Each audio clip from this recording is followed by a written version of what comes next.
In 1986, the government collected only shillings 5 billion in revenue because private businesses and manufacturing had collapsed. When the NRM took power, we embarked on the rehabilitation of the economy and adopted the policies of liberalization and reformation of the public institutions. As a result, the revenue collection capacity has improved. Revenue collection is projected at Uganda shillings 31.9 trillion. This financial year, ending June 2025, equivalent to 14.3% of total economic output of GDP. This is still less than the desired level to finance our development plans. The government plans to collect shillings 37.2 trillion in domestic revenue next financial year, 2025-2026. In order to boost revenue collection, the government will implement the following steps. Number one, enhancing efforts to fight corruption at the URA through regular audits, whistleblowers, and leveraging digital platforms to minimize human interaction. Two, minimizing tax evasion using the electronic fiscal receipt and invoicing solutions, EFRIS, digital tax system, DTS, and intrusive scanners to improve real-time monitoring of taxable transactions, ensure accurate declaration of revenues, and curb under-invoicing.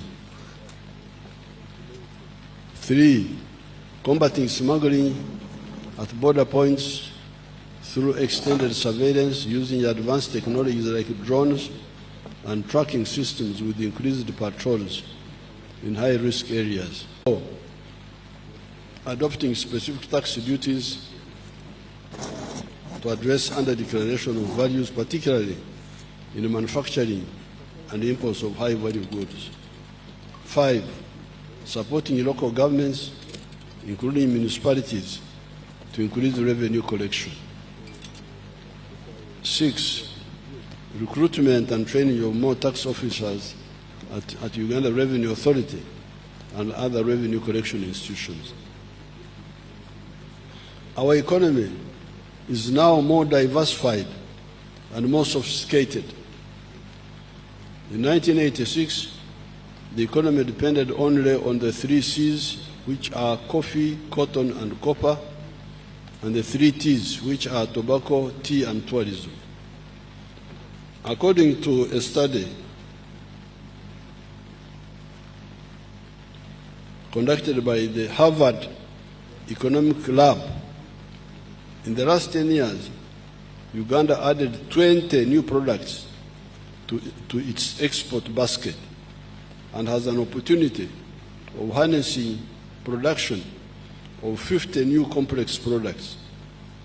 Some of these new products include ICT equipment, serums and vaccines, medicines, new pneumatic tires, batteries, gas turbines, electronic integrated circuits, transmission apparatus for radio, telephone, television sets, measuring instruments for physical and chemical analysis, and among others.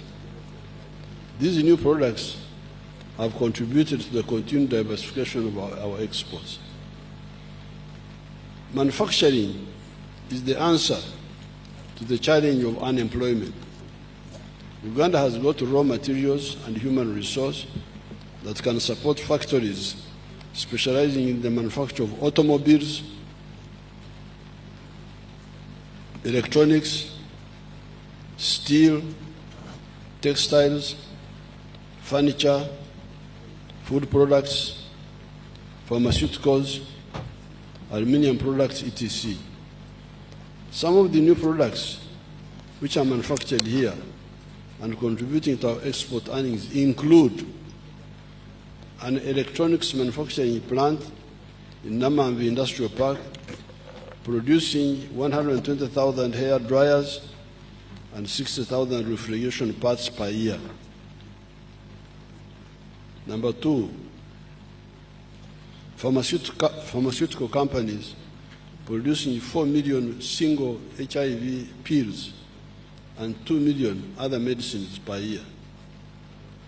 Number three, dairy farms, which produce 5.3 billion liters of milk, and processing plants such as Royal Milk Enterprises, Jezzard Farm, Brookside Dairy, Amos Dairies, Lakeside Dairies, GBK Dairy, Pearl Dairy, etc., which process about 800 million liters of milk and 365 million tons of cheese per year. Number four, cut flowers worth US dollars 120 million being exported to Europe and other countries per year. Number five, 2,000 tons of avocado and 4,000 tons of bananas being exported to countries like South Sudan, Kuwait, Thailand, and South Korea per year. Electronics, pharmaceuticals, and solar energy products worth US dollars million being exported to the regional international markets per year. Therefore, with the roads and electricity we have now, the emphasis on skills development and the entrepreneurial spirits of Ugandans, the country can increase the share of manufacturing goods in total economic output to the levels of South Korea, Thailand, or Malaysia. In Uganda's case, this is currently valued at US dollars 8 billion. It was only US dollars 237 million in 1986. The return on investment in Uganda is high. It averages 14% per year and can be higher in some sectors compared to an average of only 5.2% in Europe in 2022. This is very important for you to understand that when you invest here, you make profits more easily than when you invest in Europe. In Europe, 5.2%. Here,